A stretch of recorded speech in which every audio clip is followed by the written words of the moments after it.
Dos personas atravesaron exactamente la misma tragedia, al mismo tiempo, en la misma casa. Perdieron los mismos hijos, la misma fortuna, la misma posición social de la noche a la mañana.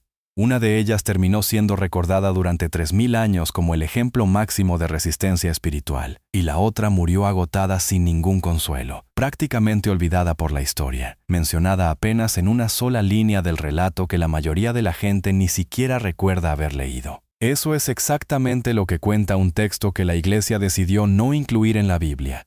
Y la diferencia entre esas dos personas, según ese mismo texto, no fue la intensidad del sufrimiento que atravesaron, que fue prácticamente idéntica para ambos. Ese texto se llama El Testamento de Job, y la persona que sufrió exactamente lo mismo que Job, en la misma casa, con el mismo dolor, fue su propia esposa. Antes de seguir, suscríbete si amas a Dios, sigamos. El Testamento de Job se conserva en griego, compuesto probablemente entre el siglo I a.C. y el siglo I después, en un ambiente judío helenístico, muy posiblemente en Egipto. La traducción académica de referencia en inglés, ya la mencionamos en otro video, es la de Russell Spittler, publicada en 1983 dentro de la colección de pseudoepígrafos editada por James Charlesworth. Lo interesante de este texto es que su autor original parece haber estado particularmente interesado en llenar los silencios del relato canónico, esos huecos narrativos que el libro de Job deja sin explicar. Y ninguno de esos huecos es tan grande como el que rodea a la esposa de Job, mencionada apenas una vez y después completamente ignorada. El libro canónico de Job apenas le dedica una frase a la esposa de Job, cuando ella le sugiere, en medio del desastre, que maldiga a Dios y se deje morir. Después de esa única línea, desaparece completamente del relato hasta el final, cuando reaparece sin comentario como parte de la familia restaurada. El Testamento de Job hace algo que ningún otro texto de la época se anima a hacer. Le dedica varios capítulos enteros, le pone nombre, citis, y describe con un detalle desgarrador todo lo que ella atraviesa mientras su marido sufre la misma prueba. Según el texto, mientras Job está sentado sobre cenizas, cubierto de llagas, Citis se convierte en la única sostenedora de la casa. Trabaja como sirvienta para conseguir pan, y cuando ya no le queda nada más para vender, un mercader, que en realidad es Satanás disfrazado, le ofrece comprarle su propio cabello a cambio de 3 panes para alimentar a su marido moribundo. Ella acepta, se corta el cabello frente a todos, sin ningún tipo de orgullo que proteger, con la única intención de que Job no muera de hambre. Es interesante notar que el especialista Russell Spittler, cuya traducción de 1983 ya usamos en otros videos de este canal, señala que esta escena del corte de cabello es una de las secciones con mayor densidad emocional de todo el texto, y que contrasta deliberadamente con la relativa serenidad con la que el propio Job atraviesa sus propias pruebas. El autor original del Testamento parece haber querido, según Spittler, que el lector sintiera el peso del sufrimiento de Citis con mucha más crudeza que el de su marido, precisamente para que la diferencia final entre ambos resultara todavía más impactante. Vamos a desglosar la diferencia central en 3 partes, tal como se puede reconstruir comparando lo que el texto cuenta sobre cada uno de los dos.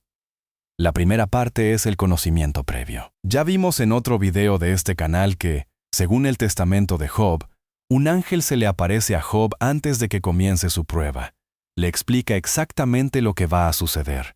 Le ofrece la posibilidad de rechazarlo, y Job acepta con pleno conocimiento del costo. El texto nunca describe una revelación equivalente para Citis. Ella no recibe ninguna visita angelical, ninguna explicación previa, ninguna oportunidad de aceptar o rechazar lo que se le viene encima. Simplemente lo atraviesa, exactamente igual de intenso que su marido, pero completamente a ciegas, sin ningún marco que le permita entender por qué le está pasando esto. Vale la pena notar que el propio texto nunca explica por qué Dios permite esta asimetría, por qué Job recibe una revelación previa y su esposa no, a pesar de que ambos van a atravesar exactamente la misma prueba con la misma intensidad. Es uno de los silencios más llamativos de todo el relato, y probablemente el que más incomodidad genera en cualquier lector que se detenga a pensarlo con cuidado. El texto simplemente registra el hecho, sin ofrecer ninguna justificación teológica para esa diferencia de trato entre dos personas igualmente fieles. Fíjate en la asimetría. Ambos pierden a los mismos hijos y la misma fortuna. Ambos atraviesan la misma humillación social. Pero uno de los dos entró a la prueba sabiendo que había un propósito cósmico detrás, y con la posibilidad de haber dicho que no desde el principio. El otro simplemente lo sufrió, sin ninguna explicación, sin ninguna elección, sin ningún consuelo previo de que hubiera un sentido esperando del otro lado. La segunda parte tiene que ver con quién se le acerca a cada uno durante la prueba, y con qué mensaje. El texto describe que Satanás, disfrazado de mercader, no solamente le compra el cabello a Citis, aprovecha ese momento de máxima vulnerabilidad para sembrarle una idea específica, sugerirle que su sufrimiento no tiene ningún sentido, que Dios abandonó a su familia sin ninguna razón, y que la única salida razonable es que ella convenza a Job de maldecir a Dios de una vez por todas para terminar con el dolor. A Job, en cambio, el texto lo muestra recibiendo la visita directa y personal del propio Satanás sin disfraz, revelándose como quien realmente es, amenazándolo abiertamente. Y acá está la diferencia crucial. Job ya sabía, desde el principio, que ese momento iba a llegar, y ya había decidido de antemano cómo iba a responder. Citis, en cambio, recibe el mismo mensaje de desesperanza, pero sin ninguna advertencia previa que la ayude a reconocerlo como una tentación, y sin ningún marco de sentido previo que le permita resistirlo. Es un contraste bastante revelador sobre cómo el propio texto entiende el mecanismo de la tentación. No es que Satanás use una estrategia distinta con cada uno por capricho. Usa exactamente la misma estrategia, sugerir que el sufrimiento carece de sentido. Pero esa estrategia solo tiene efecto real sobre quien no cuenta con ningún marco previo para reconocerla y rechazarla. Contra Job, la misma sugerencia rebota sin efecto, porque él ya sabe de antemano que ese momento de duda iba a presentarse. Contra Citis, esa misma sugerencia encuentra terreno fértil, porque nadie la había preparado para reconocerla como lo que realmente era. Y acá viene la tercera parte, que es la más triste de toda la historia, y la que de verdad marca la diferencia final entre los dos. El texto describe que Citis, agotada por el trabajo, el dolor y la desesperanza acumulada, termina muriendo entre el ganado de una granja donde había ido a mendigar comida, sin haber presenciado la restauración final que Dios le concede a su marido. Job, en cambio, según el mismo texto, no solo sobrevive, sino que recibe de vuelta el doble de todo lo perdido. Vive 140 años más, y muere en paz rodeado de una nueva familia completa. El propio Job, cuando finalmente se entera de la muerte de su esposa, según el texto, llora profundamente y compone un lamento en su honor, reconociendo expresamente que ella soportó exactamente la misma prueba que él, con la misma fidelidad, pero sin haber tenido jamás la oportunidad de entender por qué. Ese lamento, según Spittler, es uno de los pasajes más conmovedores de todo el Testamento. Precisamente porque es el propio protagonista quien reconoce, con sus propias palabras, la injusticia aparente de lo que le tocó vivir a su esposa en comparación con lo que él mismo recibió al final. Esta distinción entre sufrir con un marco de sentido previo y sufrir completamente a ciegas no es solamente una curiosidad literaria de un texto antiguo. La psicóloga Crystal Park, en una extensa revisión académica publicada en 2010 en la revista Psychological Bulletin, documentó que las personas que logran integrar una experiencia dolorosa dentro de un sistema de significado más amplio, ya sea religioso, filosófico o personal, tienden a mostrar una recuperación psicológica considerablemente mejor que quienes viven esa misma experiencia como un evento, completamente arbitrario y sin ninguna conexión con un propósito mayor. Park llama a este proceso meaning making, la construcción activa de sentido, y su investigación sugiere que no depende tanto de la intensidad objetiva del sufrimiento, sino de si la persona logra encontrarle un lugar dentro de una narrativa más amplia sobre su propia vida. Dos personas pueden atravesar exactamente la misma pérdida, y la que logra integrarla dentro de algún marco de sentido, sea cual sea ese marco, generalmente atraviesa un proceso de duelo distinto al de quien no logra hacerlo. También señala en su revisión que este proceso de construcción de sentido no siempre ocurre de forma espontánea ni automática. En muchos casos, las personas necesitan tiempo, apoyo de su entorno cercano, o algún tipo de marco de referencia previo, ya sea una tradición religiosa, una filosofía personal, o simplemente el acompañamiento de alguien que las ayude a procesar lo ocurrido, para poder construir ese sentido del que habla su investigación. Cuando ese marco no está disponible, cuando la persona atraviesa la pérdida completamente aislada y sin ningún punto de referencia previo, el proceso de recuperación tiende a ser considerablemente más difícil.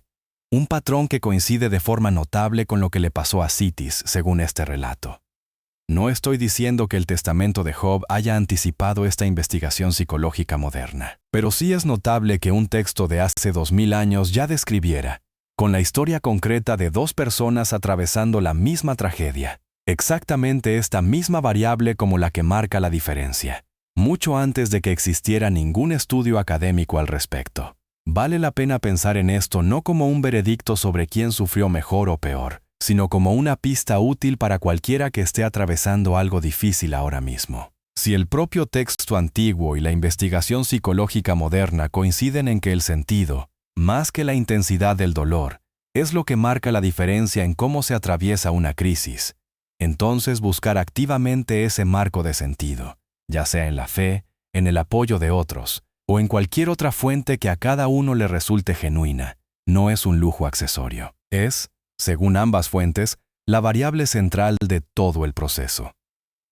Hay un detalle más que vale la pena mencionar, porque conecta con el mismo patrón que venimos viendo en este canal video tras video. Contar solamente la historia de Job, el que sí encuentra sentido y es recompensado al final, permite construir una moraleja simple y reconfortante. La fe se sostiene, y Dios recompensa a quien persevera. Contar también la historia completa de Citis, la que sufre exactamente lo mismo sin ninguna advertencia previa, y termina muriendo sin ver ninguna restauración, complica bastante esa moraleja simple, porque obliga a reconocer que el sufrimiento sin sentido previo también les pasa a personas igual de fieles, sin que eso sea necesariamente su culpa ni la prueba de una falta de fe de su parte. Es mucho más simple, pastoralmente, predicar sobre la paciencia recompensada de Job que explicarle a una congregación que, según este mismo relato, la esposa de Job atravesó idéntico sufrimiento sin ningún consuelo previo y sin ninguna restauración final visible para ella. Esa es una historia bastante más incómoda de predicar,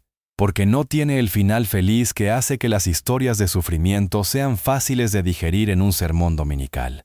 Fíjate que este mismo patrón de simplificación editorial ya lo vimos con otros textos en este canal. Cada vez que la versión completa de una historia bíblica incluye un final incómodo o injusto para alguno de sus personajes, la tradición eclesiástica tiende a quedarse con la parte de la historia que ofrece una moraleja más ordenada, dejando afuera el resto. Aunque ese resto sea precisamente lo que más luz arroja sobre preguntas que cualquiera de nosotros se hace en algún momento de su vida. Si le creemos a este texto, la diferencia entre encontrarle sentido al sufrimiento y no encontrárselo no depende necesariamente de cuánta fe tengas, ni de cuánto merezcas lo que te está pasando. Depende, en buena parte, de si logras encontrar algún marco, algún propósito, alguna narrativa más amplia dentro de la cual ubicar lo que estás atravesando. Job lo tuvo desde el principio, entregado directamente por un ángel. Citis nunca lo tuvo, y sin embargo, según el propio texto, su fidelidad fue exactamente la misma que la de su marido. Esto no significa, de ninguna manera, que quien no logra encontrarle sentido a su propio sufrimiento en este momento tenga menos fe o menos valor que quien sí lo logra. El propio testamento es bastante claro en eso. Citis es descrita en todo momento como igual de fiel que Job, y su sufrimiento sin sentido previo no se presenta jamás como un castigo ni como una falla personal de su parte. Es, simplemente, la consecuencia de no haber tenido acceso al mismo marco de referencia que su marido, algo que estaba completamente fuera de su control. Tampoco significa que encontrarle sentido al sufrimiento sea un proceso instantáneo ni garantizado para nadie, ni Job, ni Citis, ni vos. El propio Job, según el texto, tuvo años enteros para procesar lo que le esperaba antes de que empezara la prueba. Y aún así atravesó momentos de profundo dolor y confusión a lo largo del relato. El sentido no elimina el sufrimiento ni lo hace indoloro. Simplemente parece cambiar la forma en que se lo atraviesa. Y ese cambio, según tanto el texto antiguo como la investigación moderna, no es un detalle menor. Y en un texto que la Iglesia decidió mantener fuera del canon bíblico oficial, sigue registrada con toda claridad esta historia de dos personas que sufrieron exactamente lo mismo, con exactamente la misma fidelidad, y a quienes la historia terminó tratando de una forma completamente distinta, no por ningún mérito o falta que cada una tuviera, sino por si lograron o no encontrar un sentido dentro de lo que les estaba pasando. Suscríbete si llegaste hasta acá y nos vemos en los próximos videos.